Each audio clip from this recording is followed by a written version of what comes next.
Why do we fall ill? Now, in this, first of all, health and disease in human communities are very complex issues with many interconnected causes. To dwell upon these issues, let us understand the basic functioning of human body.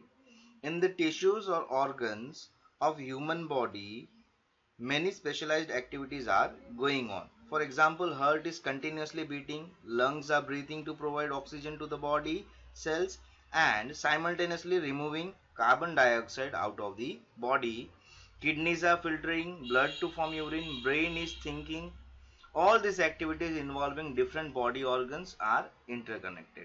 And if they do not work properly, then it may lead to the inf- um, lead to the proper lack of proper activity of the body. In this context, we will now discuss about what are the health and its failure, diseases and its cause, types of disease, means of spreads of disease, what are the principles of treatment and preventions, and some common microbial diseases. Okay, now first of all we'll start with what is the definition of health. Now, health is a state of complex physical, mental, and social well being, and not merely the absence of disease or infirmity. This is according to the definition of World Health Organization. So, physical भी, mental as well as social well being, वो सब कुछ मायने रखता है along with the absence of disease or infirmity. So ये सारे चीज अगर proper है then only we'll say that the person is healthier. Now, what are the conditions for good health? So there are the different criterias for the good health, that is better sanitation. Sanitation means what? Clean surroundings. It can be maintained by providing good sewage treatments as well as rainwater disposal systems, because rainwater store होता है या फिर collected कहीं पे रह जाता है या फिर कहीं पे stagnant रह जाता है, at that cases it will create an unhygienic conditions. And proper garbage disposal, अगर गार्बेज का प्रॉपर डिस्पोजल सिस्टम ना हो तो कचरे हमारे घर के आसपास दिखने वाले हैं. Okay, and because of that it will indirectly effect to our health. Okay, next is availability of clean drinking water. Drinking water अगर क्लीन नहीं हो तब भी एक इश्यूज आते हैं कि हमारे हेल्थ को ज्यादा इफेक्ट करेगा. And availability of adequate nutritious food, food भी क्वालिटी फूड होना चाहिए. फिर ज्यादा एक्सेसिव केमिकल्स यूज होता है तो भी हमारे लिए हार्मफुल है. Social equality and harmony is one of the cases necessary for the individual health. It provides participation in one another joy and sorrows, happiness के लिए, खुशी गम के लिए, that also the matters. Even you could see that recently that Sushant Singh Rajput, that actor, died suicide because of that कि mental stress उसको ज्यादा था. तो if that is not there then he might be doing well in these industries. Okay, so that depends on socially, यानी कि आसपास का जो माहौल है वो भी बहुत important है. Now you see what are the diseases and its causes. The term disease means without ease, यानी कि disease से ये clarity होता है disturbed ease और uneasiness. Uneasiness feel जब होता है या फिर being uncomfortable होता है तब जाके हम कहते हैं कि हमें disease है.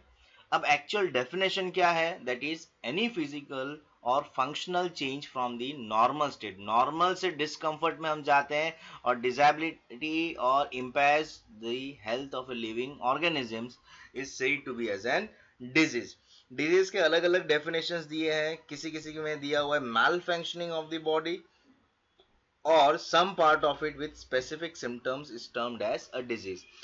ऑक्सफोर्ड इंग्लिश डिक्शनरी में अगर आप तुम निकालोगे डिजीज का definition, according to it condition of the body और सम पार्ट और organ of the body in which its functions are disturbed और डीअरेंज. यानी कि according to the definition of Oxford, इससे क्या दिया हुआ है कि बॉडी का जो कोई पार्ट है या फिर ऑर्गन है उसका फंक्शनिंग अगर काम हो जाता है या फिर वीक हो जाता है, at that time we used to say as an disease. Next part is what are the causes of disease. तो यहाँ पे अलग अलग कॉजेज दिया हुआ है. दैट इज इनएडिक्वेट रेस्ट, अगर प्रॉपर रेस्ट ना लो तब भी होता है. अनहेल्दी फूड लो तब भी होता है, प्रॉपर एक्सरसाइज ना लाओ ना करो तो ये बॉडी माइट ग्रो, यानी कि आप बहुत मोटे बनते जाओगे। Okay, disconnect with the nature, nature के साथ आप मेल मिलाप नहीं रखोगे, यानी कि प्रॉपर एनवायरनमेंट में नहीं रहोगे तब भी प्रॉब्लम रहता है। स्ट्रेस, नेगेटिव थिंकिंग, ये एक मेजर फैक्टर है आजकल। एनवायरमेंटल पोल्यूशन से क्या होता है, अस्थमा या फिर diseases regarding to the respiratory organ से भी इंक्रीज होने लगा है। अनहेल्दी हैबिट्स जैसे कि टोबैको, सिगरेट्स, अल्कोहल एक्सेसिव लेने से हमारे बॉडी में डिजीजेस क्रिएट होते हैं। This are the major causes for the diseases. Now we are going to see that what is the difference between healthy and disease free. ये difference, जितने भी difference आपको इस पीपीटी में दिखेंगे, that all are important. And कोई भी topic आपको अगर लर्न करना हो तो difference is very important and it is the easiest method to learn. Okay, एक बार आप डिफरेंस से याद करोगे तो आपका टॉपिक एक साथ दो दो कवर होता है। Okay, and first of all will see that what is the difference between healthy and disease free. It is a state of physical, mental and social wellbeing. Physical, mental और socially अगर personal fit है या फिर सब तरीके से, then only will say that it is healthy. और disease free मतलब क्या, उसके बॉडी में कोई भी डिजीज नहीं है, absence from the diseases. And healthy means what, another term that is it refers to the individual, यानी कि वो इंडिविजुअल भी हो सकता है, फिजिकल भी हो सकता है एंड सोशली भी हो सकता है। And in disease free I say that it is related to individually, पर पर्सन टू पर्सन, एक ही इंडिविजुअल पर्सन से रिलेट करता है। Individual has good health, no illness or disease is seen. And in the case of disease free, the individual may or may not be suffering from any diseases. तो उससे कोई भी disease नहीं हो रहा होगा. Next we will see that the very important factor, that is what is the difference between symptoms and signs. Okay, ये questions बहुत आता है, देखो. Doctor on the basis of symptoms, physicians यानी कि कोई भी डॉक्टर कैसे एनालाइज करता है, they look for the sign of a particular disease. पहले तो उसका साइन देखते हैं, फिर बाद में उसका लेबोरेटरी टेस्ट करवाते हैं, ब्लड टेस्ट, यूरिन टेस्ट, अलग अलग काइंड के टेस्ट, सोनोग्राफी, या अलग अलग टेस्ट करवाते हैं। They get laboratory test done on the patients to further confirm the disease. उसके बाद ही हम कंफर्म करते हैं कि क्या डिजीज हो सकता है। And sign means what? This provide information about the presence of particular disease. Sign से हमें पता चलता है कि क्या डिजीज है, सिम्टम्स से हमें पता चलता है कि क्या क्या हो, कौन से टाइप के डिजीज हो सकते हैं। तो symptoms are indicators that something is abnormal in the body. जैसे कि मुझे बुखार हो रहा है, वो मुझे कैसे पता चलेगा, तो मेरा बॉडी वीक हो रहा है, मुझे बहुत ढीला लगेगा, या फिर मेरा बॉडी का टेम्परेचर बढ़ेगा, that is one kind of a abnormality in the body. Okay, next is sign. Sign provides the information of possibility of particular disease. अब मुझे बुखार है, टेम्परेचर हाई होते जा रहा है, तो at that time will say that that temperature is the sign of that disease. अब ये जो साइन है वो कौन से डिजीज के साथ रिलेट करता है वो अभी हमें नहीं पता। Symptoms are problems felt and noticed by the patients. Signs are the indicators with which the doctor finds the objectively. Symptoms individual person से रिलेटेड है, और साइन जो डॉक्टर इजीली आइडेंटिफाई करते हैं। जैसे कि टूथ एक, यानी अगर दांत में पेन है तो पेशेंट को ही पता रहेगा, ओके, और किसी को पता नहीं चलने वाला है, फिर ना ही किसी को दिखेगा। But doctor checks the patients and touches the skin and finds it's hot or and examines for a fever. फिर बाद में उसके बाद क्या करता है, स्किन को टच करता है, फिर चेक करता है कि उसके अंदर कोई फीवर वीवर तो नहीं आ गया उसकी वजह से। तो वो फीवर जो आया तो that is a kind of sine. Okay, next is causes of diseases. Human health is affected by various factors or causes or sources. Most diseases have more than one cause. ठीक है, कोई कोई disease ऐसे होते हैं जिसके एक से ज्यादा कॉजेज होते हैं। These causes may be immediate as well as contributory. Now, there are two factors or two types of diseases, that is, or two causes of diseases, that is external and internal. अब external क्या है, तो external factors में अलग अलग categories है, तो जिसमें first one is what, disease causing micro organisms. तो कुछ डिजीज ऐसे हैं micro organism, that is commonly said to be as an pathogens. Pathogens हमारे बॉडी में अगर एंटर करते हैं तो हमारे बॉडी में वीकनेस क्रिएट करते हैं। Okay, the पैथोजेनस Pathogens includes viruses, bacteria, fungi, protozoans, worms, etc. enter in the human body through air, contaminated food, soil, physical contact, sexual contact, and through the animals. So these are the causes by which disease can enter through microorganisms. Next क्या है? Inadequate diet. Inadequate diet से हमें ये पता चल रहा है absence of nutritious diet makes person unhealthy. अगर डाइट प्रॉपर नहीं है तो अच्छा खासा इंसान भी ढीला दिखने लगता है, यानी कि वीकनेस आ जाता है. Unhealthy person are more susceptible to diseases और इन्फेक्शंस. अगर वो अनहेल्दी है तो इट मीन्स उसे डिजीज होने के चांसेस बहुत ज्यादा है. जैसे कि अभी कोरोना चल रहा है, उस केसेस में हम कहते हैं कि अगर किसी पर्सन को जैसे कि उसे डायबिटीज है या फिर ब्लड प्रेशर की बीमारी है या फिर किडनी से रिलेटेड बीमारी है या फिर लंग से रिलेटेड बीमारी है, तो उस केसेस में वो पर्सन का हेल्थ बहुत जल्दी इफेक्ट करता है और वो ज्यादा चांसेस जो डेथ रेशियो है इंडिया में बिकॉज ऑफ दैट कि उन्हें ये सब अलग अलग डिजीजेस हैं. यानी कि अगर कोई भी चीज में पहले से ही already if you are facing a diseases then या फिर बॉडी अनहेल्दी है तो at that time there are more chances that you are going to affect in it. Okay. Now, deficiency of nutrients in the diet results in the number of deficiency diseases in human beings. तो अलग अलग deficiencies होते हैं, जैसे कि first one that is night blindness, beriberi, scurvy, rickets, bleeding disease. Okay, so these all are the diseases which caused because of the inadequate diet. Next is environmental pollutants. Environmental pollutants means what? Because of such environmental pollutants such as gases, oxides of carbons, oxides of nitrogens, oxides of sulfur. Because of these oxides, it creates an imbalance in our atmosphere, and because of that, we lead to different kind of diseases, and those diseases includes the respiratory diseases. It includes mostly respiratory diseases. Next is tobacco, alcohol, and narcotic drugs. If continuous use of tobacco, alcohol, and narcotic drugs result in harmful effects leading to chronic disease. Chronic disease अभी हम पढ़ेंगे. That is the disease which is remain for a longer period of time. Okay. Next, ये तो हमारा external factors complete हुआ. अभी तो हमारा इंटरनल भी बाकी है. तो इंटरनल में स्टार्टिंग कहां से होता है? मैल फंक्शनिंग और improper functioning of body parts. यानी कि हमारे बॉडी के अंदर वाला जो अंदर वाला पार्ट है कभी कभी फंक्शनिंग, जैसे कि कुछ पर्सन को पैरालिसिस हो जाता है. तो पैरालिसिस को तो अभी हम एक्सटर्नल सोर्स से रिलेट नहीं कर सकते. ओके, तो वो इंटरनल रिलेशन आता है, तो जिसकी वजह से क्या होता है? बॉडी का फंक्शनिंग काम करना बंद कर देता है. Next is genetic disorders. What is genetic disorders? This disorders causes because of genetics. यानी कि एक जनरेशन से दूसरे जनरेशन को पास ऑन होता है. जैसे कि तुम्हें चश्मा है, तुम्हारे पेरेंट्स को अगर चश्मा है तो तुम्हें भी पास ऑन होता है. कभी कभी ऐसा भी होता है कि डायबिटीज अगर पेरेंट्स को है, दोनों पेरेंट्स को, तो वो नेक्स्ट जनरेशन को भी पास ऑन होता है. तो this are said to be as an genetic disorders. अगर फादर गंजे हैं तो सन के भी चांसेस है गंजे होने के. तो that all are said to be as an genetic disorders. Hypo और hyper secretion of hormones. It means what? Excessive secretion of hormones. Body में से कुछ एक्सेसिव हार्मोन्स अगर रिलीज होते हैं वो भी ह्यूमंस के लिए हार्मफुल है.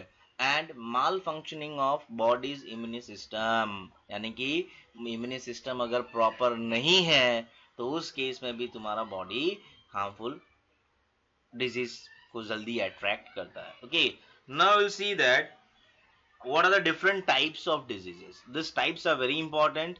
Now we'll see in differences. These differences are very important. Acute diseases as well as chronic diseases. इन दोनों के बीच का डिफरेंस क्या है वो हम स्टडी करने वाले हैं.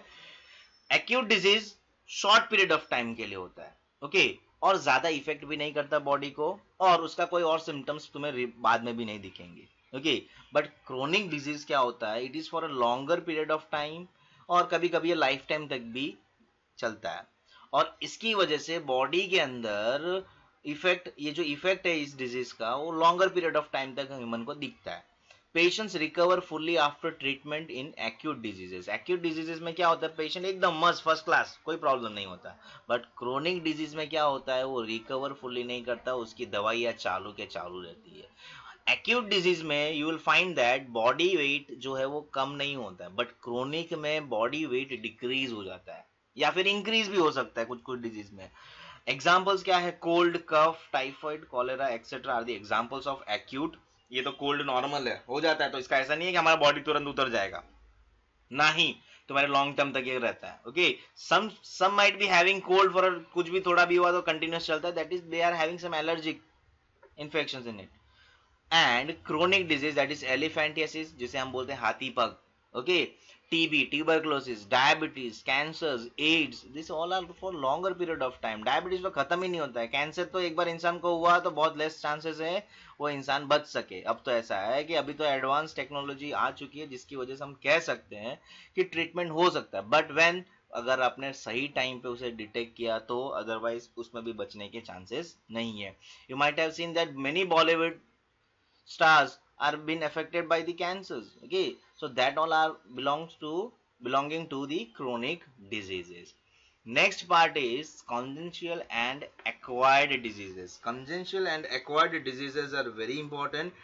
They are anatomically or physically abnormalities present since birth. तो कंजेंशियल क्या होता है, जो बर्थ से ही जिसे डिजीज रहता है उसे हम बोलते हैं कंजेंशियल। देखना किसी किसी को पहले तो इंडिया में पोलियो के केसेस आते तो वो कंजेंशियल बाय बर्थ, वो चल ही रहा है। ओके, किसी किसी के पैर टेढ़े होते, किसी किसी के हाथ, you might have seen some persons एक आई क्रॉस जाता है, ठीक है, that is all because of congenital diseases.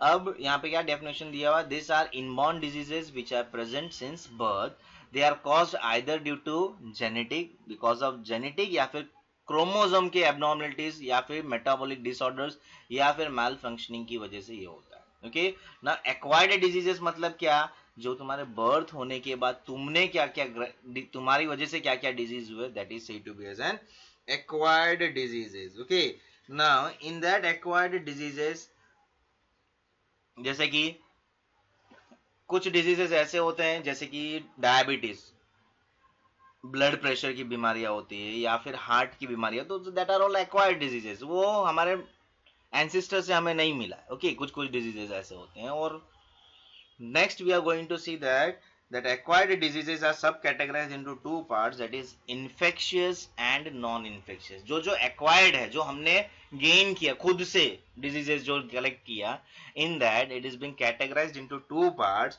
that is infectious and non infectious। infectious मतलब क्या, communicable diseases। communicable मतलब क्या, transmissible diseases, as they can spread from infected person to healthy person. जो अभी क्या हाल है कोरोना का, that is an infectious diseases. Okay, and non infectious disease मतलब क्या, एक पर्सन से दूसरे पर्सन को ट्रांसफर नहीं होता है, and they are said to be as an non communicable diseases. And this infectious diseases are called by pathogens, that is viruses, bacteria, fungi, protozoan, worms, ये मैंने ऑलरेडी बताया। नॉन इन्फेक्शियस कैसे होता है, जेनेटिक्स होता है, ठीक है, एनवायरमेंट से रिलेटेड होता है, लाइफस्टाइल की वजह से होता है, वाटर की डिसेबिलिटी, तो अलग अलग फैक्टर्स रेस्पॉन्सिबल रहते हैं। Infection is transmitted through direct contact और थ्रू अ मीडियम, ठीक है, डायरेक्ट कॉन्टैक्ट से भी हो सकता है या फिर किसी और मीडियम के थ्रू भी। और infection in non infectious cases वो किसकी वजह से होता है, it doesn't transport through a direct contact और a medium. Now will see that what is the example of infectious diseases, that is cold, influenza, chicken pox, herbs and measles। okay, and what are the infect अभी तो इसमें एक हम corona भी add कर ही सकते हैं इसमें इन्फेक्शियस डिजीज में। Now non infectious diseases, examples of non infectious diseases are Down syndrome, haemophilia, skin cancer, cardiovascular diseases, this is related to heart. Okay, so this all are the diseases related to non infectious diseases। now again यहाँ पे difference दिया हुआ है, difference learn करना है आपको अच्छे से। अब नेक्स्ट आता है कौन से मीडियम से ये डिजीज स्प्रेड होता है। So first of all will see that it spreads through the direct transmission. तो डायरेक्ट ट्रांसमिशन से कौन से डिजीज स्प्रेड आउट हो रहा है, that is physical contact with infected persons, sexual contact with soil and animal bites. तो communicable disease में ये direct है, और indirect में क्या आएगा, that is through air, through contaminated food और वाटर, यानी कि वाटर और फूड की वजह से होता है, या फिर हम ये भी कह सकते हैं कि through vectors formite borne. Okay, now first of all we'll see that what is through disease caused through the air. Infectious microbes, that is common cold, tuberculosis, pneumonia, can spread through air from infected persons. The infected persons throw out little droplets. So droplets release out करता है by coughing, sneezing, जिसकी वजह से वो droplets अगर बाजू में कोई खड़ा हो तो वो अगर breathe in कर रहा है तो वो उसके बॉडी में एंटर कर जाता है, and this is the main reason for airborne diseases spread rapidly in crowded living conditions. इसीलिए हम बोलते हैं कि अब जो कोरोना का सिचुएशन है हमें मास्क पहनना पड़ता है, बिकॉज कोई पर्सन ने स्नीज किया और क्राउडेड रहा तो क्या होता है, बहुत इजीली ट्रांसफर हो सकता है और वो सब के सब एक इन्फेक्शियस person बन सकते हैं. Now contaminated food and water. Many diseases can also spread through intake of contaminated food. For example, cholera causing microbes enter new host through the water they drink and cause disease in them.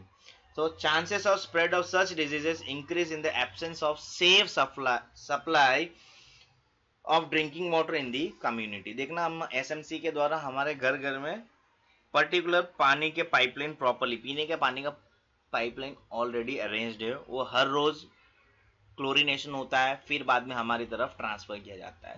तो अगर ये proper channel नहीं होगा तो हमारे city में कितने सारे ऐसे बैडली इफेक्ट हो सकते हैं और इसकी वजह से कई डिजीजेस भी आ सकते हैं. ओके, थ्रू वेक्टर्स, ये एक टर्म लिखा नहीं है, वेक्टर्स ये बहुत इंपॉर्टेंट है. Through vectors and fomite borne, they are two different topics. Vectors मतलब क्या, तो vectors are the carriers of an diseases, जो डिजीज को एक पर्सन से दूसरे पर्सन की तरफ पहुंचाता है, that is said to be as an vectors. Now many animals living with us carry the infecting agents from an infected person to the other persons potential host. अभी vectors क्या हो सकता है, इसमें most common vectors are the insects. तो इसमें house flies है, जैसे कि आप मक्खी कहीं पे भी जाके बैठ के और फिर बाद में आप जहां पे खाना खा रहे हो और वहां पे आके बैठ जाए और आपने फिर से उसे कंज्यूम कर लिया, it means at that time you are been infected, क्योंकि उसकी वजह से आपको पता ही नहीं चला कि आप कैसे इन्फेक्टेड हो गए और वो डिजीज आप में आ चुकी है. Okay, so some of the female of many species of mosquitoes feed on blood of many warm blooded animals including human beings. तो कोई infected person से कोई किसी को बीमारी है तो उसके blood उसने suck किया और फिर बाद में वो तुम्हारे में आके इंजेक्ट कर गया, तो it means अब तुम भी infected हो गए. Now what is formite borne, that is articles coming in contact with infected persons also becomes source of infection to healthy persons, that is door handles, taps, utensils, garments, currencies. ये बहुत ही अच्छा categorisation है जो अभी corona चल रहा है उससे ये रिलेट कर सकते हैं. दैट इज फॉर्माइट बोर्न ट्रांसमिशन रहता है, जिसकी वजह से क्या होता है, कोई भी आर्टिकल को तुमने या फिर कोई भी ऑब्जेक्ट को टच किया तो वो भी as a carrier of disease बन सकता है. तो this is been included in the case of fomite borne transmission. Okay, now I think today's topic will be completing over here, and next topic we'll be doing in the next video. So till now you have to go through with this video, as well as you have to read the textbook at least once for your detail and clearance of all those topics. Thank you.